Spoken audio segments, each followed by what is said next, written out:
ইযা যুলজিলাতিল আরদু জিলজালাহা, যেদিন জমিনটা প্রকম্প আকারে কাঁপতে থাকবে, প্রচণ্ড রকম জমিন যেদিন কাঁপবে। ওয়া আখরাজাতিল আরদু আসকালাহা, জমিন তার নিচ থেকে সব সম্পত্তি যখন উপরে উগরে দিবে। ওয়াকালাল ইনসানু মা লাহা, মানুষ বলা বলি করবে জমিনের কি হইল। জমিন তার উপরের জিনিসটাকে নিচে নিয়ে যাবে, নিচের সম্পত্তিকে উপরে বের করে দিবে। আল্লাহ বলেন ইয়াউমা ইযিন তুহাদ্দিসু আখবারাহা, জমিনের উপর তোমরা যে যা অন্যায় করেছো, জমিন ওই দিন সকলের অন্যায় সম্পর্কে আমি আল্লাহকে জানাইয়া দিবে।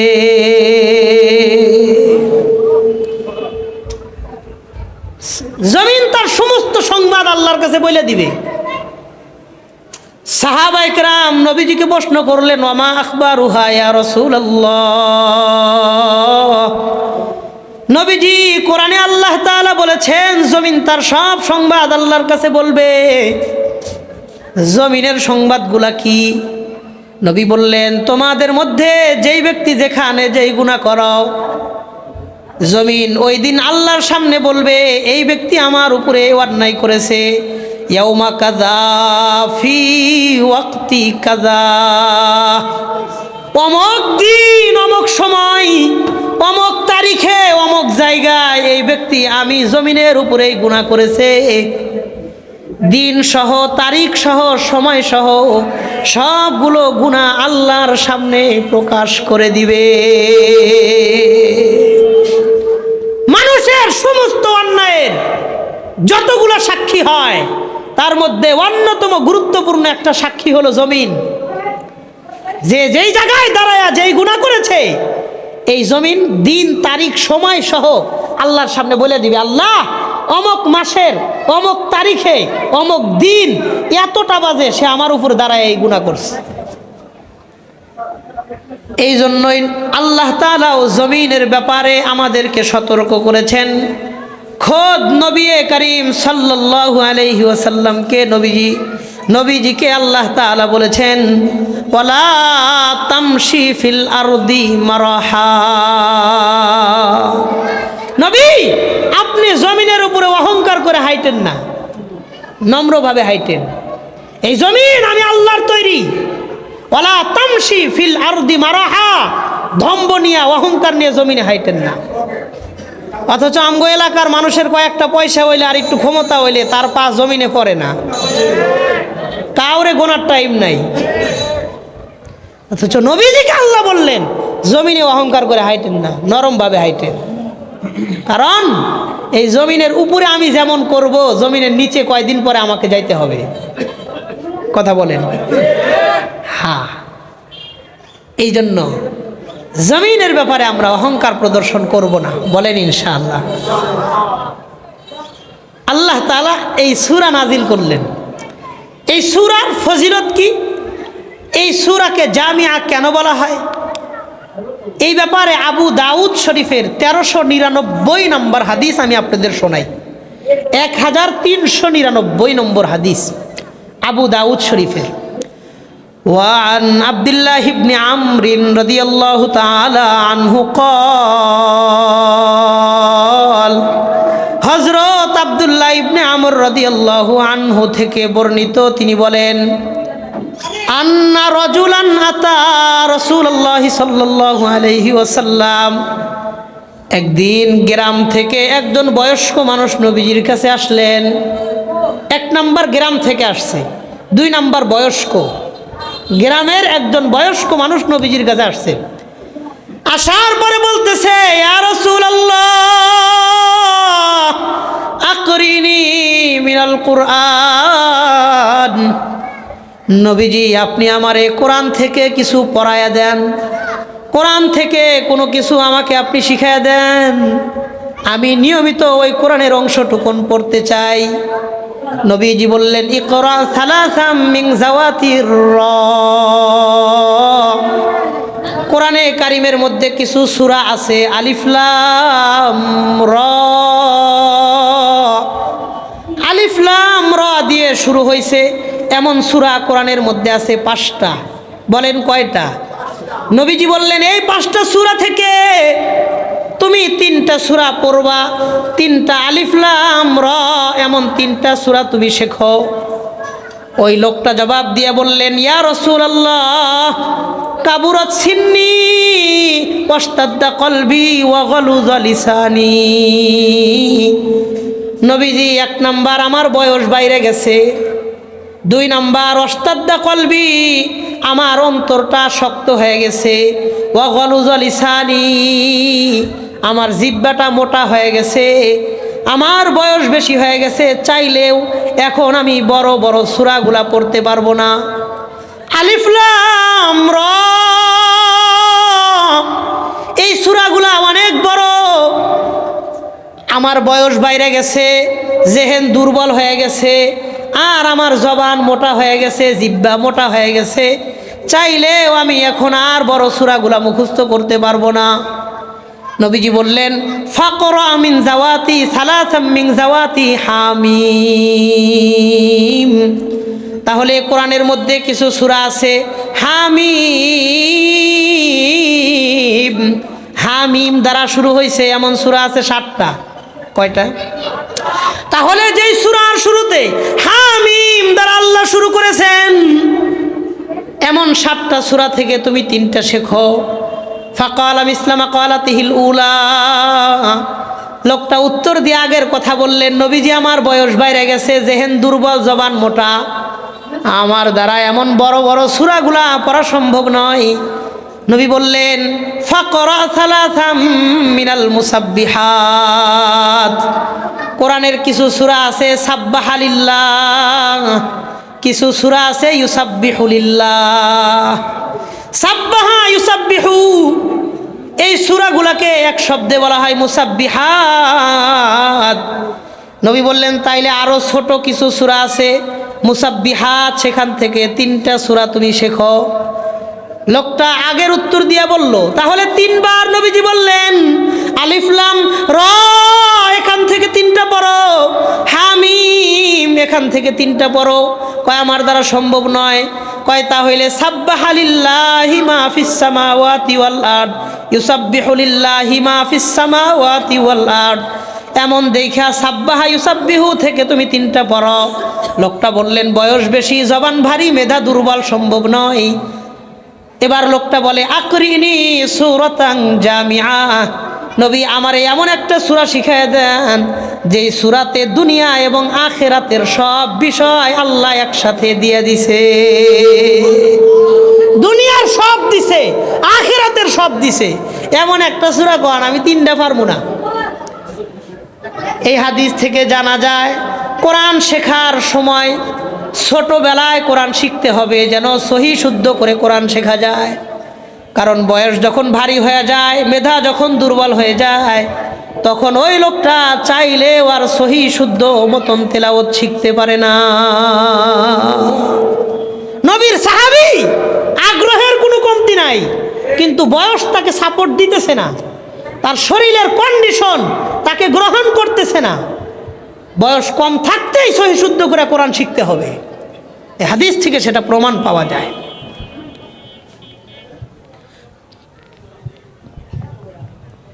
ঠিক আছে, তো নবীজিকে বললেন আমার এমন একটা সূরা শিখান যেটা সূরাতুল জামিআ, সব আছে এখানে।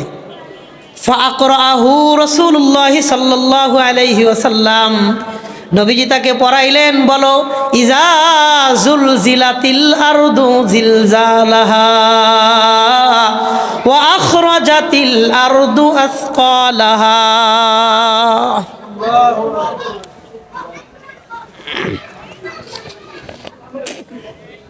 দেরি করো না।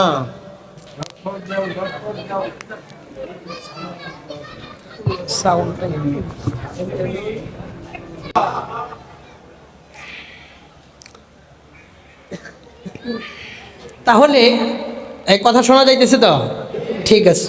তাহলে নবীজি বললেন, আপনি যেহেতু বড় বড় সূরাগুলো পারবেন না, তাইলে আমি আপনার একটা সূরা শিখিয়ে দেই, আপনি বেশি বেশি পড়বেন। ইজা জুলজিলাতিল আরদু জিলজালাহা, এই সূরাটা আপনি সবসময় পড়েন। এই একটা সূরা তো ছোট সূরা, 8টা আয়াত, আপনি এটা পড়েন। ওই লোকটা নবীজিকে যাওয়ার সময় একটা কথা বলে বিদায় নিয়ে উত্তর দিয়ে বলেন, ইয়া রাসূলুল্লাহ, আল্লাহ, আল্লাহর নামের কসম খায় আমি আপনারে সাক্ষী বানায়া বলি, লা আজিদু আলাইহি ওয়ালা আনকুসু মিনহু, আপনার এই কথা থেকে আমি সামান্য পরিমাণ বাড়াবো না, সামান্য কিছু কমাবো না। আমি আমার জীবনে সব সময় সূরা জিলজালটা পড়ব এবং আমল করব। এ কথা বলে নবী ওই সাহাবী নবীজির কাছ থেকে বিদায় নিয়ে চলে গেলেন। নবীজি সাহাবা ইকরামদেরকে বললেন, আল্লাহ আফলাহার রুয়াইজিল, আফরাহাল রুয়াইজিল, এই ব্যক্তি যদি নিয়মিত সূরা জিলজালটা তিলাওয়াত করে, নবী 2 বার বললেন, এই লোকটা সফল হবে, এই লোকটা সফল হবে। তার মানে এই লোকটা দুনিয়াতেও সফল হয়ে যাবে, আখিরাতেও সফল হয়ে যাবে। সূরা জিলজাল আমরা পড়ব, বলেন ইনশাআল্লাহ। কি লাভ, ফজিলত কি, আরেকটু গুরুত্বের সাথে আমি আরেকটা হাদিস আমি আপনাদের শোনাই। তিরমিজি শরীফের 2896 নম্বর হাদিসের বর্ণনা। নবীজি একদিন এক সাহাবীকে বললেন, হাল তাজাওয়াজতা ইয়া ফুলান, এই অমক, তুমি কি বিয়া করছো?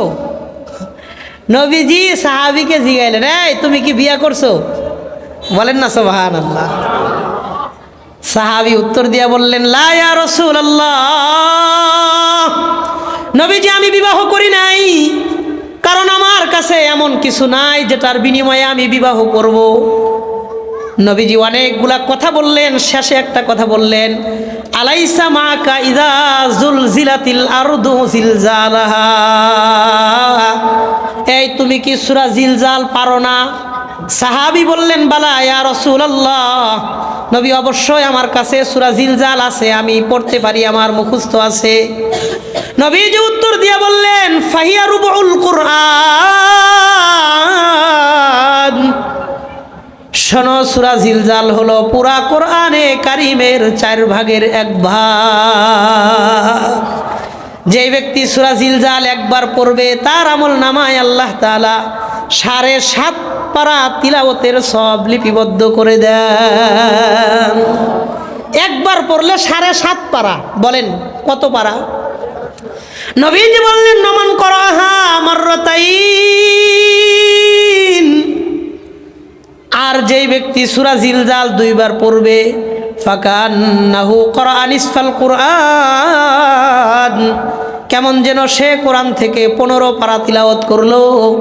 2 বার সূরা জিলজাল পড়লে 15 পারা তিলাওয়াতের সব ওই ব্যক্তির আমল নামায় আল্লাহ লিপিবদ্ধ করে দেন।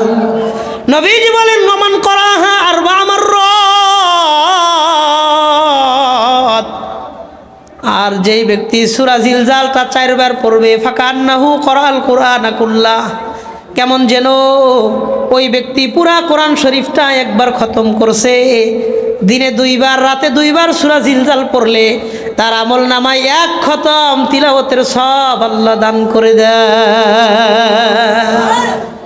আমরা সূরা জিলজাল দিনে 2 বার, রাতে 2 বার পড়ার চেষ্টা করব, 1 খতম সব দান করবেন কে? আল্লাহ আমাদের বোঝার তৌফিক দান করেন, কোন আমিন। তো কিয়ামতের আগে ভূমিকম্প দুনিয়াতে ব্যাপক আকারে বাড়বে, ব্যাপক আকার ধারণ করবে, মাঝে মধ্যেই ভূমিকম্প হবে। প্রত্যেকটা ছোট ছোট ভূমিকম্প কিয়ামতের আলামত। বলেন, প্রত্যেকটা ভূমিকম্প কিসের আলামত? আবার বলেন, প্রত্যেকটা ভূমিকম্প কিসের আলামত? কিয়ামতের আলামত। বড় ভূমিকম্পের মাধ্যমে দুনিয়া ধ্বংস হবে, কথা ঠিক, কিন্তু আগের গুলা হলো ওগুলার আলামত। আগের ভূমিকম্পগুলা ওইটার আলামত হিসেবে কাজ করে। আল্লাহ তাআলা সূরা হজের 1 নম্বর এবং 2 নম্বর আয়াতে কথা আল্লাহ বলেছেন। আল্লাহ বলেন, ইয়া আইয়ুহান নাসুত্তাকু রাব্বাকুম, হে দুনিয়ার মানুষ, তোমরা তোমাদের রবকে ভয় করো। বলেন তো আমার আপনার রবকে? আল্লাহ বললেন, হে দুনিয়ার মানুষ, তোমরা তোমাদের রবকে তোমরা ভয় করো। ইন্না জালজালাতাস সাআতি শাইউন আযীম। মনে রেখো, কিয়ামতের প্রকম্পন, কিয়ামতের আগের প্রকম্পনটা বড় মারাত্মক আকার ধারণ করবে। কেমন মারাত্মক হবে? 2 নম্বর আয়াতে আল্লাহ তাআলা বলেন, 3টা উদাহরণ দিয়ে বলেন কিয়ামতের আগের ভূমিকম্প কতটা কঠিন হবে। আল্লাহ 2 নম্বর আয়াতে 3টা উদাহরণ দিয়েছেন। কয়টা উদাহরণ? দ্বিতীয় কতটা ভয়ঙ্কর হবে এই ব্যাপারে দ্বিতীয় আয়াতে সূরা হজের আল্লাহ 3টা উদাহরণ দিয়ে বলেন, ইয়াউমা তারাউনাহা তাযহালু কুল্লু মুরদিআতিন আম্মা আরদাআত। কিয়ামতের পূর্বে ভূমিকম্প যখন শুরু হবে, প্রত্যেকটা মা তার দুধের সন্তানের কথা ভুলে যাবে। মা তার দুধের সন্তান, ছোট বাচ্চার কথা ভুলে যাইব, নিজের টেনশন করে পলাইতে থাকবো, সন্তানের কথা মনে থাকবে না। এই কথাটা কার? বলেন কার? আহারে, কিয়ামতের আগের ভূমিকম্পর কথা বাদই দিলাম। এই যে গত শুক্রবারের আগের শুক্রবারে যেই ভূমিকম্পটা হয়েছে, আপনারাও দেখেছেন, সবাই জানেন। বাবার সন্তান কোনো একটা মার্কেটের মধ্যে বাজার করতেছিল, গেছে সন্তানকে নিয়ে। লাল একটা গেঞ্জি পরা ছোট্ট একটা সন্তান। যখন ভূমিকম্প শুরু হয়েছে, মার্কেটের মাঝখান থেকে বাবা দৌড় দিয়ে বাহিরে চলে গেছে। নিজের ছোট্ট কলিজার টুকরা সন্তানকে ভুলে গেছে, সন্তানকে নেওয়ার কথা তার মনে নাই। এই ছোট্ট ভূমিকম্প, মাত্র 5.7 মাত্রার ভূমিকম্পে যদি বাবা তার সন্তানকে ভুলে যায়, তাহলে কিয়ামতের আগের ভূমিকম্প কতটা মারাত্মক হবে? কথা কন ঠিক কিনা? তাহলে 1 নম্বর আল্লাহ বললেন মা তার সন্তানের কথা ভুলে যাবে। 2 নম্বর আল্লাহ বলেন ওয়াতাযাউ কুল্লু জাতি হামলিন হামলাহা। একজন নারীর গর্ভের সন্তান কখন দুনিয়াতে এসেছে সে টের পর্যন্তও পাবে না। অথচ শরীরের অনেকগুলো হাড্ডি একসাথে করে ভাঙলে যতটা কষ্ট হয়, কেউ বলে 26টা হাড্ডি, শরীর থেকে 26টা হাড্ডি একসাথে ভাঙলে যতটা কষ্ট হয়, একজন মা তার সন্তানকে দুনিয়ায় আনতে গেলে ওই মার 26টা হাড্ডি ভাঙ্গার পরিমাণ কষ্ট হয়। এমন কষ্টের কথা মা ভুলে যাবে। কখন সন্তানটা দুনিয়াতে আসছে, মা তাকায় দেখবে সন্তান দুনিয়াতে ভূমিষ্ঠ হয়ে গেছে, মা টের পাবে না। 3 নম্বর আল্লাহ তাআলা বলেন ওয়াতারান্নাসা সুকারা। মানুষদেরকে দেখবা মাতালের মতন, পাগলের মতন, নেশাগ্রস্তের মতন দৌড়াদৌড়ি আর ছোটাছুটি করতেছে। ওমা হুম বিসুকারা, কিন্তু তারা পাগল না, তারা মাতাল না, তারা নেশাগ্রস্ত না। ওয়ালাকিন্না আযাবাল্লাহি শাদীদ। আমি আল্লাহর আযাব এতটাই ভয়ঙ্কর হবে, মানুষ পাগলের মতন ছোটাছুটি করবে। তাহলে 1 নম্বর দুধের মা, দুধের সন্তানকে তার মা ভুলে যাবে, গর্ভের সন্তান দুনিয়াতে চলে আসবে, টের পাবে না, মানুষ মাতালের মতন ছোটাছুটি করতে থাকবে। আল্লাহ তাআলা আমাদের সবাইকে ওই ভূমিকম্পের ভয়ঙ্কর পরিস্থিতি থেকে ঈমান আমল নিয়ে হেফাজত করে নেন, বলেন আমিন। এক বিভীষিকাময় পরিস্থিতির তৈরি হবে। আল্লাহর এই আয়াত 2টা থেকে আমরা সহজে বুঝতে পারলাম। এবং নবীজি সাল্লাল্লাহু আলাইহি ওয়াসাল্লাম বলেন, একটা হাদিস শোনাই, আপনারাও অবাক হইবেন। বুখারী শরীফের 1036 নম্বর হাদিস, 1036 নম্বর হাদিস। নবীজি বলেন وعن أبي هريرة رضي الله تعالى عنه وعنهم أنه قال। নবীজি সাল্লাল্লাহু আলাইহি ওয়াসাল্লাম বলেন, হযরত আবু হুরায়রা রাদিয়াল্লাহু আনহু থেকে বর্ণিত, নবীজি বলেন লা তাকুমুস সাআহ হাত্তা ইউকবাযাল ইলমু। দুনিয়াতে কিয়ামত ততক্ষণ পর্যন্ত হবে না যতক্ষণ পর্যন্ত আল্লাহ তাআলা দুনিয়া থেকে এলেম না উঠায়া নিয়ে যাবেন। কিয়ামতের আগে এলেম দুনিয়াতে থাকবে না। এলেম কমে যাবে, মূর্খতা সমাজের মধ্যে বেড়ে যাবে। শুধু তাই না, নবীজি বলেন হাত্তা লাম ইউবকি আলিমান, দুনিয়ার মধ্যে যোগ্য কোনো মানুষ যখন মানুষ পাবে না, তখন ইয়াত্তাখিজুনা রুসান জুহালা, জাহেলদেরকে মানুষ আলেম মনে করবে। ফায়াসআলুন ফায়াস্তাফতুন, ওই জাহেলের কাছে ফতোয়া জিজ্ঞাসা করবে, তারাও ফতোয়া দিবে। ফাআফতাউ বিগাইরি ইলমিন ফাদাল্লু ওয়া আদাল্লু, যোগ্য আলেমদেরকে না পায়া অযোগ্য মূর্খ মানুষের কাছে মাসআলা জিজ্ঞাসা করবে, তারা এলেম ছাড়া ফতোয়া দিবে, নিজেও ধ্বংস হবে, গোমরা হবে, ওই জাতিকেও তারা গোমরা করবে, ওই জাতিকে তারা গোমরা করবে। এলেম ছাড়া মানুষ ফতোয়া দিবে, নবীজির কথা। এই হাদিসে নবী 5টা কিয়ামতের আলামত বলেছেন। 1 নাম্বার, দুনিয়া থেকে আল্লাহ এলেম উঠাইয়া নিয়ে যাবেন, এলেম থাকবে না। বুখারীর 100 নম্বর হাদিস আসছে, এলেম দুনিয়া থেকে কেমনে উঠে যাইব? এত কিতাব লেখা হইতেছে, এত লাইব্রেরি আছে, এত বই ছাপানো হইতেছে, এত খেদমত হইতেছে, এলেম কেমনে উঠে যাইব? নবী বলেন ইন্নাল্লাহা লা ইয়ানতাজিউল ইলমা মিনান নাস ইয়ানতাজিউহু মিনান নাস, মানুষের কাছ থেকে থাবা দিয়ে আল্লাহ এলেম উঠে নিয়ে যাবেন না, উঠাইয়া নিবেন না। ওয়ালাকিন ইয়াকবিজুল ইলমা বিকবজিল উলামা, দুনিয়া থেকে বড় বড় আলেমদের বিদায় হয়ে যাবে। ওই বড় আলেম যখন দুনিয়া থেকে চলে যাবেন, তাদের মতন বড় আলেম আর দুনিয়াতে আসবে না। আরে আপনাদের ময়মনসিংহের আতহার আলী সাহেব রহিমাহুল্লাহ ইন্তেকাল করেছেন, আল্লামা নুরউদ্দিন সাহেব ইন্তেকাল করেছেন, আনোয়ার শাহ সাহেব ইন্তেকাল করেছেন। ওনাদের জায়গাগুলো এখন পর্যন্ত কেউ পূরণ করতে পারে না। শাইখে বালিয়া ইন্তেকাল করেছেন, দ্বিতীয় একজন শাইখে বালিয়াকে ময়মনসিংহবাসী পায় নাই। কথা বলেন। এই জন্যই নবীজি বলেছেন বড় বড় আলেমদেরকে আল্লাহ দুনিয়া থেকে উঠায় নিয়ে যাবেন, অটোমেটিক এলেম উঠে যাবে। আজকে আপনারা এই জায়গায় আল্লামা জাফর আহমদ সাহেব হাফিজাহুল্লাহকে পাইছেন। আল্লামা জাফর আহমদ সাহেব আজকে এখানে আসছেন।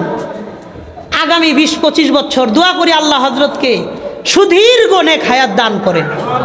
আমার মাথায় যতগুলা চুল আছে, আল্লাহ হযরতকে এই চুলের চাইতে বেশি বয়স এবং বছর হায়াত দান করেন, কোন আমিন। একটা সময় আসবে যে হযরত আমাদের মাঝে থাকবেন না, কিন্তু হযরতের উপযুক্ত হুবহু হযরতের মাকামে বসতে পারে এমন কেউ তো আর দুনিয়াতে আসবে না। কথা বলেন। বড়রা যখনই বিদায় নেয়, বড়দের জায়গা পূরণ করার মতন বড় ব্যক্তি আর কেউ আসে না। এমনি আল্লাহ আস্তে আস্তে আস্তে আস্তে দুনিয়া থেকে এলেম উঠাইয়া নিয়ে যাবেন, ভালো কোনো আলেম থাকবে না। মূর্খদেরকে বড় নেতা মনে করবে, মূর্খদেরকে বড় আলেম মনে করবে। নবী বলে তাদের কাছে মাসালা কইব, যেটা মনে চাইব সেটাই ফতোয়া দিব, নিজেও পথভ্রষ্ট হইব, জাতিকেও গোমরা করব। এটা নবীজির বক্তব্য। শুধু এটা না, আমি আরো আশ্চর্য হই। আরো একটা হাদিস আমি আপনাদের শোনাই। মুসনাদে আহমদের মধ্যে হাদিসটা আসছে। ইমাম আলবানী রহিমাহুল্লাহ তিনি হাদিসটাকে সহি বলেছেন। হযরত আবু যর গিফারিকে একদিন নবীজি বলেন, ওয়ান আবি যররিনিল গিফারি রাদিয়াল্লাহু আনহু ক্বাল ক্বালা রাসূলুল্লাহ সাল্লাল্লাহু আলাইহি ওয়াসাল্লাম, হযরত আবু যর গিফারি থেকে বর্ণিত, নবীজি একদিন আবু যর গিফারিকে বললেন, ইন্নাকুমুল ইয়াউমা ফি জামানিন কাসীরুন উলামাউহু কলিলুন খুতাবাউ। আবু যর, তোমরা বর্তমানে এমন একটা জামানায় আসছো যেই জামানায় আলেম বেশি, বক্তা কম। কাসীরুন উলামাউহু কলিলুন খুতাবাউহু, এই যুগে আলেম বেশি, বক্তা কম। বলেন, আলেম বেশি, বক্তা কম। নবী বললেন, মান তামাসসাকা মান তারাকা উশরা মা ইয়ারিফু ফাকাদ হাওয়া, যেই ব্যক্তি তার জানা জিনিস থেকে 10 ভাগের 1 ভাগ ছাইড়া দিবে, সে ধ্বংস হয়ে যাবে। 10 ভাগের 1 ভাগ ছাড়ছে, 9 ভাগ আমল করছে, তারপরেও সে ধ্বংস হবে। আমল ছাড়া যাবে না, যতটুকুন জানো ততটুকুন আমল করতে হবে। 10 ভাগের 1 ভাগ ছাইড়া দিলে ধ্বংস। নবীজি বললেন, ওয়া ইন্নাকুম ওয়ায়াতি আলাইকুম জামান, অচিরেই তোমাদের মধ্যে এমন একটা যুগ আসবে কাসিরুন খুতাবাউহু কলিলুন উলামাউ, যে জামানায় আলেম হবে কম, বক্তা হয়ে যাবে বেশি। নবীর কথা, এমন একটা যুগ তোমাদের মধ্যে আসবে যেই যুগে আলেম কমে যাবে, বক্তা বাইরে যাবে।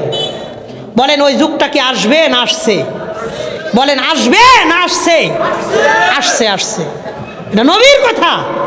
তোমরা যেই যুগে আসো আলেম বেশি বক্তা কম, একটা যুগ আসবে বক্তা বেশি হয়ে যাবে, আলেম কম হয়ে যাবে। আল্লাহ আমাদের বোঝার তৌফিক দান করেন। নবী বললেন মান তামাসসাকা বিউশরি মা আরাফা ফাকাদ নাজা।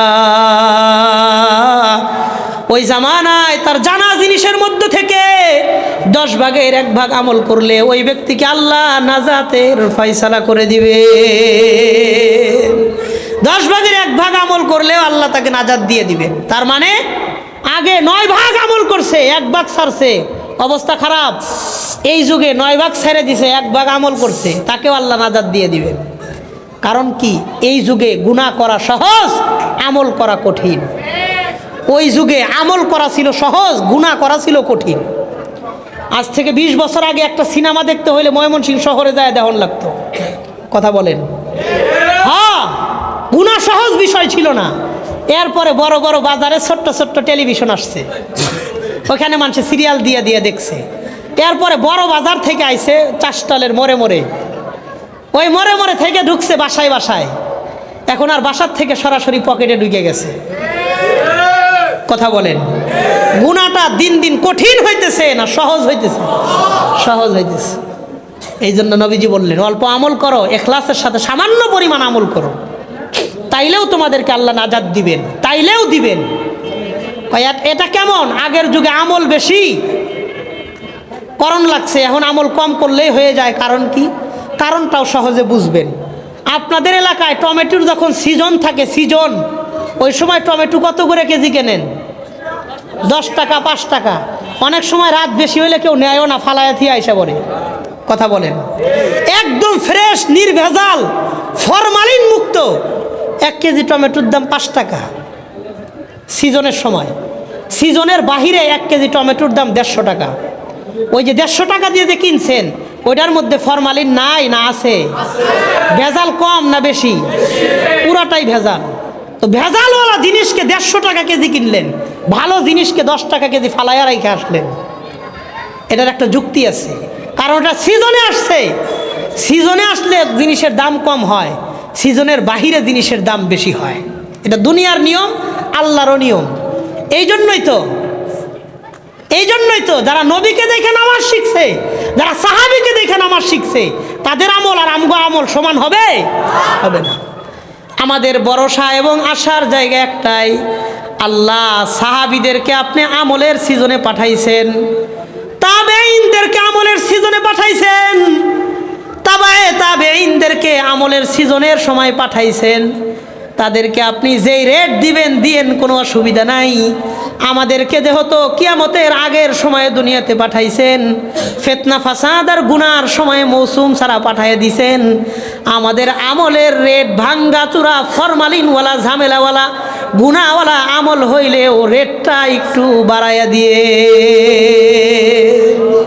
এটাই আমাদের আশার জায়গা যে আল্লাহ আমাদের আমল নষ্ট, কিন্তু আপনি রেটটা বাড়াইয়া দিয়েন। বলেন না সুবহানাল্লাহ? তো নবীজি 1 নম্বর বললেন কিয়ামতের আগে দুনিয়া থেকে এলেম উঠে যাবে। 2 নম্বর নবীজি বলেন অতাকসুরাজ জালাজিল, কিয়ামতের আগে দুনিয়াতে ভূমিকম্প ব্যাপক আকার ধারণ করবে। ভূমিকম্প সমাজের মধ্যে বাড়বে।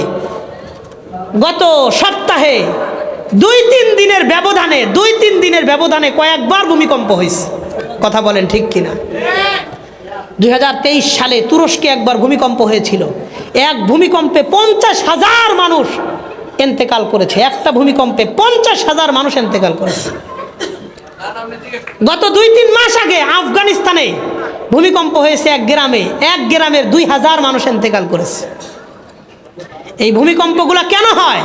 আল্লাহ তাআলা কোরআনে কারিমের মধ্যেও বলেছেন, সূরা আম্বিয়া 21 নম্বর আয়াতে আল্লাহ বলেন, যাহারাল ফাসাদু ফিল বাররি ওয়াল বাহর বিমা কাসাবাত আইদিন নাস। জমিনের সমুদ্রে এবং জমিনে আমি আল্লাহ বিভিন্ন জিনিস দিয়ে তাদেরকে সতর্ক করি মানুষের গুনার কারণে।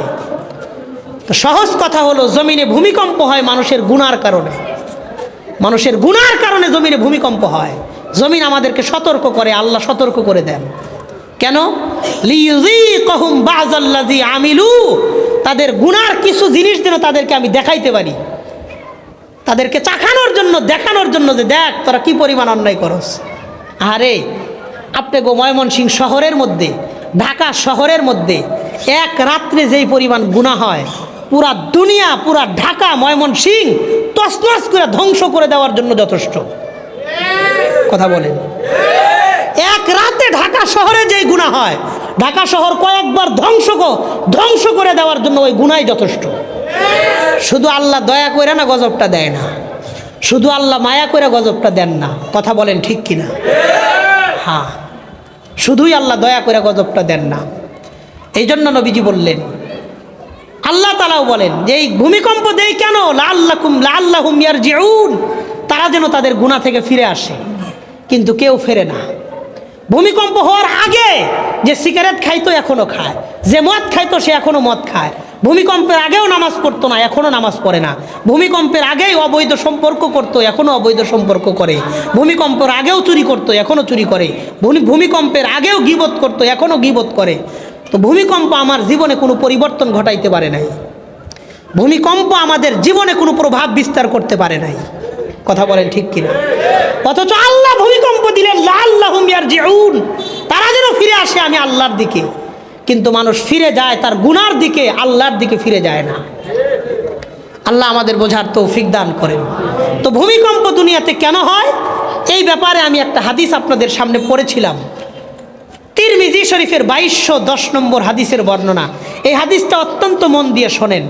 হযরত আলী রাদিয়াল্লাহু আনহু বর্ণনা করেন যে সমাজের মধ্যে, নবী বলেন, সমাজের মধ্যে যখন 15টা গুনাহ ব্যাপক আকারে হয়, ওই সমাজে ব্যাপক আকারে ভূমিকম্প হয়। 15টা গুনাহ। বলেন কয়টা গুনাহ? আর একবার বলেন কয়টা গুনাহ? নবীজি বলেন, ওয়ান আলী ইবনে আবি তালিব রাদিয়াল্লাহু তাআলা আনহু ক্বাল, হযরত আলী রাদিয়াল্লাহু আনহু থেকে বর্ণিত, নবীজি সাল্লাল্লাহু আলাইহি ওয়াসাল্লাম বলেন, ইযা ফাআলাত উম্মতি 15 খাসলাতান হাল্লা বিহাল বালা, আমার উম্মত যখন 15টা গুনাহের মধ্যে ব্যাপক আকারে জড়িয়ে যাবে, ওই সমাজের মধ্যে একের পর এক বিপদ আপদ মুসিবত আল্লাহ দিতে থাকবেন। এক নম্বর নবীজি বলেন, ইযা কানাল মাগনামু দুয়ালান ওয়াল আমানাতু মাগনামান ওয়াজ যাকাতু মাগরামা। এক নাম্বার নবী বলেন, ইযা কানাল মাগনামু দুয়ালা, মানুষ যখন গনিমতের সম্পত্তিটাকে রাষ্ট্রীয় সম্পত্তি মনে করবে। গনিমত যুদ্ধলব্ধ সম্পত্তি, এটা রাষ্ট্রের সম্পত্তি মনে করবে। এখন তো যুদ্ধ বিদ্রোহ কম, সহজে বোঝার জন্য বলি, যখন মানুষ রাষ্ট্রের সম্পত্তি নিজের সম্পত্তি মনে করবে, সম্পত্তিটা রাষ্ট্রের কিন্তু সে এটারে নিজের বাপদাদার সম্পত্তি মনে করে। সরকার টাকা দিছে বয়লরের রাস্তা করার জন্য, হেটা দিয়ে ঢাকা সে ব্যবসা করে। সরকার টাকা দিছে এলাকার উন্নয়নের জন্য, দেশের কল্যাণে কাজ করার জন্য, এটা দিয়ে সে বিদেশে বাড়ি রাখে। কথা বলেন। নবী বললেন, ইযা কানাল মাগনামু দুয়ালা, মানুষ যখন রাষ্ট্রের সম্পত্তিটারে নিজের সম্পত্তি মনে করবে। রাষ্ট্রীয় সম্পত্তি এটা বড় মারাত্মক অন্যায়, এটা মহা অপরাধ। কেউ আত্মসাৎ করে, এই আত্মসাৎ শুধু রাজনৈতিক ব্যক্তিত্বরা করে, বিষয়টা এমন না, পাবলিকেও করে। যেমন রেল লাইনের রাস্তার মাটি আছে, তো হে গিয়া প্রত্যেকদিন মাটি এনে বাড়ির কাম করে। একজন আবার ভদ্রতার খাতিরে বলছে, কিও মাটি আনতেছো কেন রেল লাইন থেকে? কয়, তোমার বাবার মাটি লইছি, তোমার মন চাই তুমিও লও। কথা বলেন। হ্যাঁ, সরকারি একটা সম্পত্তি কেউ বাধা দিলে কয়, তাতে তোমার কি, আমি লইতাছি, তোমার সহ্য না হয় তুমিও নিয়ে যাও। কথা বলেন। হ্যাঁ, সরকারি রাষ্ট্রীয় ট্রেন যাতায়াত ব্যবস্থা আছে। ফাতেমানগর থেকে ময়মনসিংহ থেকে ট্রেনের টিকিট কেটে ঢাকা যায়, কোনোদিন টিকিট কাটে না, ঢাকা যাইতেছে টিকিট ছাড়া। একটা রাষ্ট্রীয় সম্পত্তি সে নিজের সম্পত্তি মনে করলো। কথা বলেন। যে সমস্ত নদীমাতৃক দেশ আছে, আহারে আগে বুড়িগঙ্গা নদী কত বিশাল ছিল, এখন যায় নদী খুঁজে পাওয়া যায় না, সব বিল্ডিং করে দখল করে শেষ, জোর যার মূল্য তার। পুলিশটা টাকা দেয়, পুলিশ এসে পাহাড়ে দেয়, বিল্ডিং রাতারাতি বিল্ডিং হয়ে গেছে, এখন কয় কিছু করার নাই। নদী রাষ্ট্রের সম্পত্তি, রাষ্ট্রীয় জায়গা, এই নদীটাকে আস্তে আস্তে দখল করে এখন নেতাদের জায়গা হয়ে গেছে। কথা বলেন। তো এই অপরাধ অন্যায় শুধু সুযোগ সন্ধানী তারা করে না, সবাই সুযোগ পাইলে রাষ্ট্রীয় ক্ষতি করার চেষ্টা করে। আন্দোলন করতেছে, আন্দোলন দাবি আদায় হয় না, মেট্রো রেলে আগুন ধরায় দেয়। হ্যাঁ, মেট্রো রেল কি দোষ করছে? হাসিনা নিজের টাকা দিয়ে মেট্রো রেল বানাইছে না? রাষ্ট্রের সম্পত্তি, রাষ্ট্রীয় সম্পত্তি। আমার আপনার ট্যাক্সের টাকায় মেট্রো রেল হয়েছে। রাষ্ট্রের কোনো সম্পত্তিতে আঘাত করা যাবে না, এটা রাষ্ট্র অনুমতি দেয় না, শরীয়ত অনুমতি দেয় না। দাবি আদায় করার অনেক সিস্টেম আছে, রাষ্ট্রের ক্ষতি করে দাবি আদায় করা যাবে না। কথা বলেন ঠিক কিনা? রাষ্ট্রীয় সম্পত্তি রক্ষা করতে হবে। কেন রক্ষা করতে হবে? আপনি এক ব্যক্তির একটা হক নষ্ট করছেন, তার কাছে মাপ চাইলে সে মাফ করে দিলে আল্লাহ মাফ করে দিবেন, গুনাহ মাফ। রাষ্ট্রের সম্পত্তি, এটার মালিক 18 কোটি জনগণ। রাষ্ট্রের অল্প টাকার সম্পত্তি যদি আপনি নষ্ট করেন, 18 কোটি মানুষের কাছে মাপ চাইতে হবে, নাহলে আল্লাহ মাফ করবেন না। আল্লাহ মাফ করবেন না, এটার জনগণ তো এটার মালিক। এই জন্য মানুষের সম্পত্তি আত্মসাৎ করা যদি অন্যায় হয়, রাষ্ট্রীয় সম্পত্তি আত্মসাৎ করাটা মহা অন্যায়। কথা বলেন। তাহলে 1 নম্বর নবীজি বললেন, মানুষ যখন রাষ্ট্রের সম্পত্তি নিজের সম্পত্তি মনে করবে। 2 নম্বর নবীজি বলেন, ওয়াল আমানাতু মাগনামা, মানুষ যখন আমানতকে গনিমত মনে করবে, আমানতের খিয়ানত করবে। আমানতদারি মানুষের ওয়াদার কোনো মূল্য থাকবে না, আমানতদারি বলতে মানুষের মধ্যে কিচ্ছু থাকবে না। এই জন্য দেখবেন মানুষ এখন মোবাইলকে বিশ্বাস করে, ডিভাইসকে বিশ্বাস করে, কিন্তু মানুষ এখন মানুষকে বিশ্বাস করে না।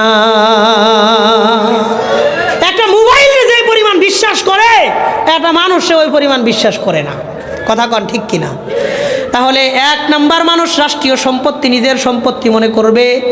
2 নম্বর আমানতের খিয়ানত করবে। 3 নম্বর নবীজি বলেন, ওয়াযাকাতু মাগরামা, শেষ যুগের মানুষেরা যাকাত দেওয়াটাকে জরিমানা দেওয়া মনে করবে, যাকাত দিতে চাইবে না, যাকাত দেওয়াটারে কষ্টের কারণ হিসেবে মনে করবে। আপনাদের বইলোর এলাকার মধ্যেও এমন বড় বড় শিল্পপতি, ব্যবসায়ী, কোটিপতি আছে, রমজান আসলে হিসাব করে যাকাত দেয় না, এমন লোক আছে না নাই? তাহলে 4 নম্বর নবীজি বললেন, ওয়া আতাআর রাজুলু যাওজাতাহু, শেষ জামানায় পুরুষেরা তাদের বিবির কথাই বেশি চলবে। ওয়া আতাআর রাজুলু যাওজাতাহু, পুরুষ ওঠা বসা করবে। কথা কন ঠিক কিনা? এই জোরে কন ঠিক কিনা? নাকি ওয়াজ নিজের বিরুদ্ধে আইতেছে দেখে আর কথা ঠিক কইতেন না? ঠিক কইলেও ঠিক, ঠিক না কইলেও ঠিক। কথা কন ঠিক কিনা? সবার একই অবস্থা, শরম করে লাভ নাই।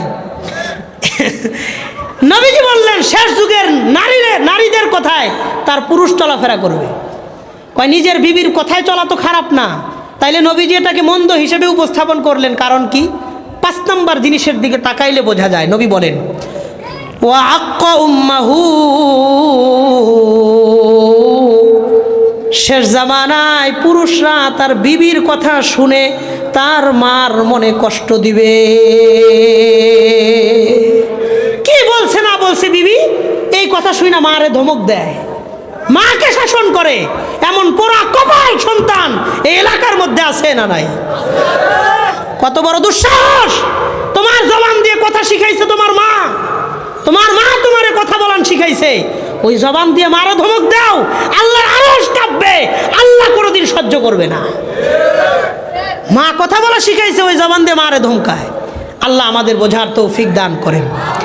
তাহলে 1 নম্বর নবীজি বললেন, মানুষ রাষ্ট্রের সম্পত্তি নিজের সম্পত্তি মনে করবে। 2 নম্বর আমানতের খেয়ানত করবে। 3 নম্বর যাকাত দেওয়াটাকে জরিমানা দেওয়া মনে করবে। 4 নম্বর পুরুষরা তাদের বিবির কথায় বেশি চলাফেরা করবে। 5 নম্বর বিবির কথা শুনে মার মনে সন্তান কষ্ট দিবে। 6 নম্বর নবীজি বলেন, ওয়াবাররা সাদিকাহু, শেষ জামানার যুবকেরা তাদের বন্ধুকে বড় আপন মনে করবে। 7 নাম্বার ওয়াজাফা আবা, বন্ধুকে আপন মনে করলেও নিজের বাবাকে পর মনে করবে। বন্ধুরে খুব বিশ্বাস করে, বাপরে 1 পয়সার বিশ্বাস করে না। কয়টা অ্যাকাউন্ট আছে, কোন অ্যাকাউন্টে কত টাকা আছে সব বন্ধু বান্ধব জানে, বাবা জানেই না যে ফোলা কয় টাকা বেতন পায়। কথা বলেন, কথা বলেন। হ্যাঁ হ্যাঁ, বন্ধু বান্ধব সব জানে, বাপ মা কিচ্ছু জানে না। বেতন বাড়ছে 3000, বন্ধু বান্ধবরে নিয়া ওই নিয়ামতিয়া হোটেলের পাশে দাঁড়ায়া বন্ধু বান্ধবরে পার্টি দেয়, আড্ডা দেয়, খুশি আজকে বেতন বাড়ছে। বন্ধু বান্ধবদেরকে 2-3 হাজার টাকা খরচ করে পার্টি দেয়, মা বাবারে জানায় না যে বেতন বাড়ছে। কেন? জানাইলে আগামী মাস থেকে 1000 টাকা বাড়ায় দেওয়ান লাগবে খরচ, এই জন্য মা বাবারে বলে না যে বেতন বাড়ছে। এমন অকৃতজ্ঞ পোড়া কপালওয়ালা সন্তানও সমাজে আছে না নাই? তাহলে নবীজি 6 নাম্বার বললেন বন্ধুকে যুবকরা আপন মনে করবে, 7 নাম্বার বাবাকে পর মনে করবে, 8 নাম্বার নবীজি বলেন ওয়ারতাফাতিল আসওয়াতু ফিল মাসাজিদ, মসজিদের মধ্যে হট্টগোল বাড়বে। মসজিদ নিয়ে মানুষ ঝগড়াঝাটি সমানে ব্যাপক আকারে মসজিদ নিয়ে ঝগড়া করবে। দেখবেন পুরাতন এলাকার মধ্যে আগে মসজিদ ছিল একটা, মসজিদ নিয়ে ঝগড়া লাইগা মসজিদ হয়েছে 2টা, দুটার মধ্যে ঝগড়া লাইগা মসজিদ হয়েছে 4টা। বর্তমানে সমাজে 5 নাম্বারটার ঝগড়া চলতেছে। কিছু হইলাই মসজিদে ঝগড়া লাগায়, ওর মসজিদে আমি কেন নামাজ পড়বো, আমার কি টাকা কম? কথা বলেন। নিজের ঘরের লোকে মসজিদ, এই মসজিদে নামাজ পড়ে না, 2 কিলোমিটার দূরে গিয়ে নামাজ পড়ে। বলেন শত্রুতা কি কোনো ব্যক্তির সাথে হইল না আল্লাহর সাথে হইল? আল্লাহর ঘরের সাথে শত্রুতা কইরেন না, টিকতে পারবেন না, আপনার সম্পত্তিও টিকবে না, আপনিও টিকবেন না। আল্লাহ আমাদের বোঝার তৌফিক দান করেন। তাহলে 8 নাম্বার নবীজি বললেন মানুষ মসজিদ নিয়ে ঝগড়াঝাটি ব্যাপক আকারে করবে। 9 নাম্বার নবীজি বলেন ওয়াকানা জাইমুল কওমি আরজালাহুম, দুশ্চরিত্র অশিক্ষিত লম্পট মানুষেরা সমাজের নেতা হবে। অশিক্ষিত দুর্নীতিবাজরা সমাজের নেতা হবে, এটা নবীর কথা। আপনি ঠিক কইলেও ঠিক, ঠিক না করলেও ঠিক। কথা কন ঠিক কিনা? তাহলে 9 নম্বর নবী বললেন অযোগ্যরা সমাজের নেতা হবে। 10 নাম্বার নবীজি বলেন ওয়া উকরিমার রাজুলু মাখাফাতা শাররিহি, মানুষ মানুষকে ভয়ে সম্মান করবে, মন থেকে সম্মান করবে না। ভয়ে সম্মান করবে, ভয়ে। আর ক্ষতি থেকে বাঁচার জন্য সালাম দিবে, আসসালামু আলাইকুম স্যার, সুন্দর করে সালাম দিবে। গেলে কয়ে একটা দুর্নীতিবাজ বাটপার গেল রে, অনেক দিন পরে একটা বাটপার দেখলাম। হ্যাঁ, অথচ গাড়ির সামনে গিয়ে আসসালামু আলাইকুম স্যার, সালাম আলাইকুম, সালাম দেয় না তো, কয় সালাম আলাইকুম স্যার, খুব সুন্দর করে সালামটা দিবে। গাড়িটা টান দিয়ে সামনে গেলে কয় অনেক দিন পরে একটা টাটকা বাটপার দেখলাম। তার মানে কি? সালামটা দিছে তার ক্ষতি থেকে বাঁচার জন্য, ভয়ে সম্মান করছে। সালামটা না দিলেই তো অফিসে ডাক দিব, কিরে দেখা হইলো সালাম দিলি না, নিজের বড় নেতা মনে হরস। কথা বলেন। নবী বললেন 10 নাম্বার মানুষ মানুষকে ভয়ে সম্মান করবে, মন থেকে সম্মান করবে না। 11 নাম্বার কথা নবীজি বলেন ওয়াশুরিবাতিল খুমুর, সমাজের মধ্যে মাদক ব্যাপক আকার ধারণ করবে। সমাজের যুবকদেরকে মাদক ধ্বংস করে ছাড়বে কিয়ামতের আগে। 12 নাম্বার নবীজি বলেন ওয়ালুবিসাল হারির, শেষ যুগের নারীরা রেশম পোশাক পরবে, নারীরা পাতলা পাতলা বেশি পোশাক পছন্দ করবে। যত পাতলা তত দামি, যত পাতলা তত দামি। শেষ পর্যন্ত বোঝাই যায় না যে শরীরের উপর কাপড় আছে না নাই। নবী বললেন শেষ যুগের নারীরা, 12 নম্বর কথা, নারীরা পাতলা পোশাক বেশি পরবে। 13 নাম্বার নবী বলেন অত্তুখিজাতিল কয়নাত, নর্তকী নারীদেরকে রাষ্ট্রীয় সম্মান দেওয়া হবে। একটা নারী বেশ্যা, নর্তকী, গান বাদ্য বাজনা করে, অশ্লীলতা ছাড়া তার কোনো যোগ্যতা নাই। তার যোগ্যতাই একটা, সে অশ্লীলতা ছড়ায় সমাজে, তাকে রাষ্ট্রীয় সম্মান দিয়া পবিত্র সংসদের সদস্য বানানো হবে। কোনো একটা গানের মজমায় গিয়া ফাটতে যায়, কয়েকটা টান দিছে, পরের বছর এমপি। কথা বলেন। বাংলাদেশে অনেক শিক্ষিত রাজনৈতিক পরিবারের মহিলা সদস্যরা আছে, তারা জ্ঞানে, গরিমায়, গুণে, পলিটিক্সে, দরদে সব দিক দিয়ে আগায়া। আপনাদের যদি নারী অগ্রাধিকার দিতে হয়, নারীদেরকে যদি আগায়া দেওয়ানোর স্বপ্ন থাকে, ভদ্র রাজনৈতিক সম্ভ্রান্ত পরিবারের নারীদেরকে আপনারা সংসদের সদস্য বানান, আমাদের খুব বেশি আপত্তি থাকবে না। কিন্তু এসব নর্তকী, নায়িকা, গায়িকা, বেশ্যা নারীদেরকে আগামীর জনগণ বাংলার সংসদের সদস্য হিসেবে দেখতে চায় না। তাদেরকে সংসদে আমরা দেখতে চাই না। কথা বলেন ঠিক কিনা? এই যে নারীদেরকে সংসদের সদস্য বানাইছে, ওর অশ্লীলতা ছাড়া কি যোগ্যতা আছে বলেন? আর যোগ্যতা একটা, সেটা হলো কাপড় খোলার যোগ্যতা, তাছাড়া কোনো যোগ্যতা নাই। এদেরকে বাংলাদেশের মানুষ আর ওই সংসদের জায়গায় দেখতে চায় না। কথা বলেন ঠিক কিনা? আল্লাহ আমাদের বোঝার তৌফিক দান করেন। তাহলে 13 নম্বর কথা নবীজি বললেন, নর্তকী নারীদেরকে রাষ্ট্রীয় সম্মান দেওয়া হবে। 14 নম্বর কথা, ওয়াল মাআজিফ, শেষ জামানায় গান বাদ্য বাজনা সমাজে ব্যাপক আকার ধারণ করবে। গান বাদ্য বাজনা সমাজে ব্যাপক হবে। আরে মুসলমানের ঘরের বিবাহের অনুষ্ঠান গান বাদ্য ছাড়া হয় না, কলিজা ফাইটা যায়। একটা ইবাদত হইতেছে বিবাহ, পবিত্র বিধান আল্লাহর, এটারে গান বাদ্য বাজনা ডিজে পার্টি কইরা এই পবিত্র বন্ধনকে অপবিত্রতা দিয়ে শুরু করে। বিষয়টা ছিল পবিত্র, এটারে অপবিত্র নাপাক বানায়া গান বাদ্য বাজনা দিয়ে শুরু করে। যদি জিজ্ঞাসা করা হয় গান কেন বাজায়েন না, কয় তোমার বাড়িতে গিয়ে বাজাইছি, তোমার মন চাই তুমিও বাজাও। কথা বলেন। আবার গান বাদ্য বাজনার নামে এই বর্তমান যে সময় চলতেছে, কিছু আউল বাউল ফাউল তারা আল্লাহর বিরুদ্ধে গানের মজমায় দাঁড়ায় কথা বলে। কত বড় দুঃসাহস! বাংলার পবিত্র জমিনে 92% মুসলমানের জায়গায় দাঁড়ায়া আল্লাহর বিরুদ্ধে যে কথা বলে, ওর বাংলার জমিনে বেঁচে থাকার কোনো নৈতিক অধিকার থাকতে পারে না। কত বড় দুঃসাহস! আমি অবাক হয়েছি, যতটুকু না অবাক হয়েছি ওই বাউলের কথা শুনে, তার চাইতে 1000 গুণ বেশি অবাক হয়েছি কিছু রাজনৈতিক ব্যক্তিত্বরা ভোট বাণিজ্য করার নামে ওই বাউলের বক্তব্যকে সমর্থন করে তার পক্ষে কথা বলেছে। বাংলার মানুষ আপনাদেরকে আগামী নির্বাচনে লাল কার্ড দেখাবে। মুসলমানের স্বার্থে কথা বলেন, মুসলমানের পাশে দাঁড়ানোর আশ্বাস দেন, মানুষ আপনাদেরকে ভালো বলবে। কিন্তু যে আল্লাহর বিরুদ্ধে কথা বলে এমন মানুষের পক্ষে দাঁড়াইতে গিয়া মুসলমানদেরকে ধর্মান্ধ বলে গালি দেন, এই ধর্মান্ধর জবাব মানুষ দেওয়ার জন্য তৈরি আছে। আল্লাহর রাসূল আর ইসলামের ক্ষেত্রে আমরা কাউকে চোখে দেখার টাইম নাই। সবার আগে আল্লাহ, রাসূল এবং ইসলাম ধর্ম। কথা কন ঠিক কিনা? এই 3 জিনিসের অস্তিত্বের উপর আঘাত করলে আমরা দেখেছি, নবীর নামে কথা বললে মানুষ রক্ত দিয়েছে, আল্লাহর বিরুদ্ধে কথা বললে আমরা আমাদের জীবন দিয়ে দিব। জীবন দেওয়ার জন্য তৈরি থাকতে হবে। বলেন ইনশাআল্লাহ। হ্যাঁ, এটা আমাদের চূড়ান্ত কথা। কত বড় অবাক এবং আশ্চর্য লাগে, তারা এই বাউলের পক্ষে সমর্থন নিয়ে নিস। আল্লাহ আমাদের বোঝার তৌফিক দান করেন।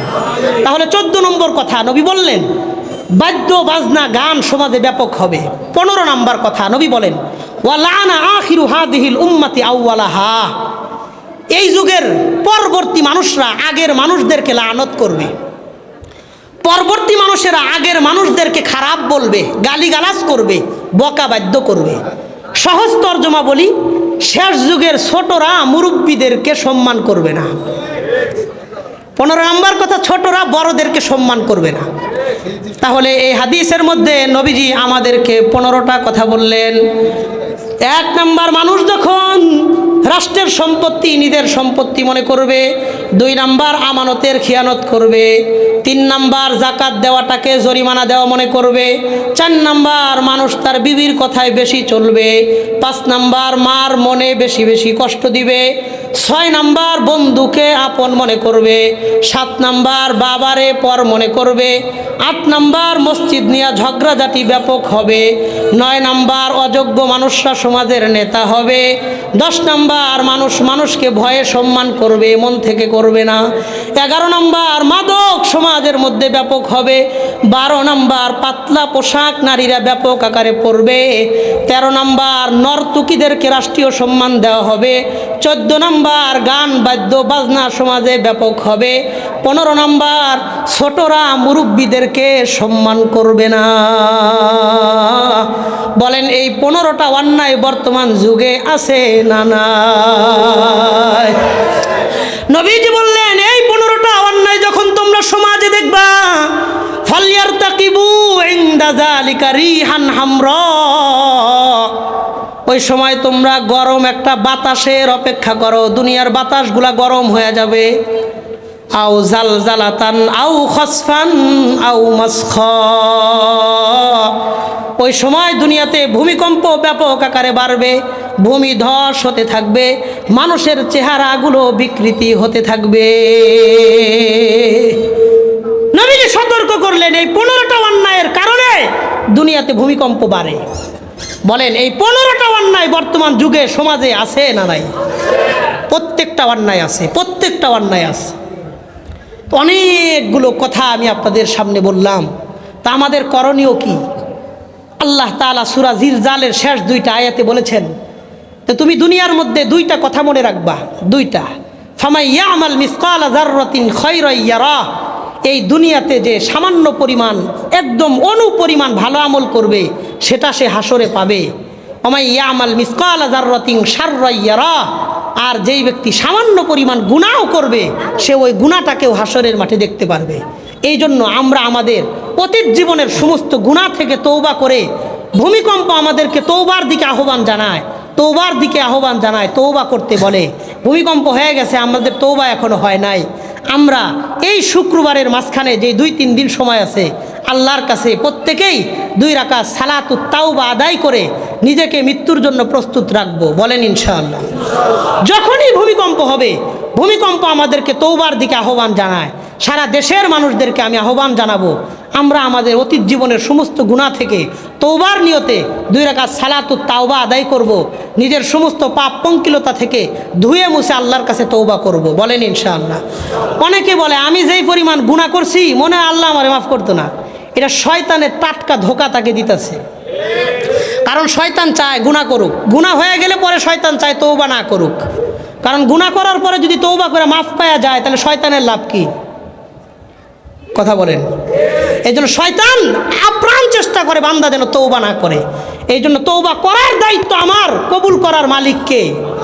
আল্লাহ। শুক্রবারের আগে 2 রাকাত নামাজ পড়ে তওবা করব। বলেন ইনশাআল্লাহ। সালাতুত তাওবা আদায় করব। বলেন ইনশাআল্লাহ। এই 2 রাকাত নামাজের জন্য কে কে নিয়ত করতে পারেন? 2টা হাত আল্লাহরে দেখায় দেন। এই সালাতুত তাওবা পড়বেন নি ইনশাআল্লাহ? পড়বেন নি ইনশাআল্লাহ? আল্লাহ আমাদের কবুল করেন। বলেন আমিন। ভূমিকম্পের আগের জীবন আর পরের জীবন যেন পার্থক্য আনতে পারি, আল্লাহ আমাদের সবাইকে ভূমিকম্পগুলা গুরুত্বের সাথে নিয়ে নিজের আমলি পরিবর্তনের জন্য তৌফিক দান করেন। বলেন আমিন।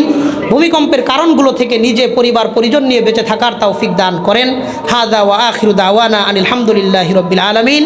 আসসালামু আলাইকুম ওয়া রাহমাতুল্লাহি ওয়া বারাকাতুহু।